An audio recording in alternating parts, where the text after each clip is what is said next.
আজকে চলে আসছি কাপ্তাই লেক রাঙামাটিতে। কাপ্তাই লেককে ঘিরেই মূলত রাঙামাটি জেলার পর্যটক শিল্প গড়ে উঠেছে। এই লেকের উপর রয়েছে বিখ্যাত ঝুলন্ত ব্রিজ। লেকের দুই ধারেই পাহাড় দিয়ে ঘেরা। ট্রলার ভাড়া করে লেকে ভ্রমণ করা যায়। ট্রলার ভাড়া নিয়ে আমরা শুভলঙ্গ দেখতে যাচ্ছি। লেকের পাড়ে রয়েছে নতুন চাকমা রাজবাড়ি ও বৌদ্ধ মন্দির। শুভলং ঝর্ণা বাংলাদেশের একটি প্রাকৃতিক উঁচু পাহাড়ি ঝর্ণা।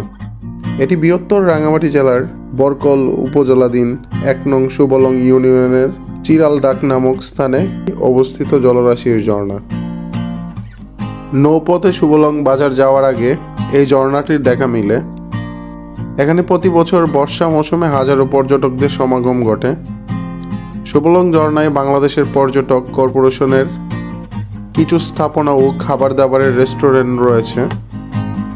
ঝর্ণায় প্রবেশ করতে দর্শনার্থীদের টিকিট কাউন্টার থেকে টিকিট সংগ্রহ করতে হয়। এই ঝর্ণাটি প্রায় ৩০০ ফিট উঁচুতে অবস্থান। রাঙামাটি সদর হতে শুভলং ঝর্ণার দূরত্ব মাত্র ২৫ কিলোমিটার দূরে। শুকনো মৌসুমে শুভলং ঝর্ণায় খুব সামান্য পরিমাণের পানি থাকে, তবে তীব্র খরা মৌসুমে ঝর্ণার পানি একেবারেই শুকিয়ে যায়।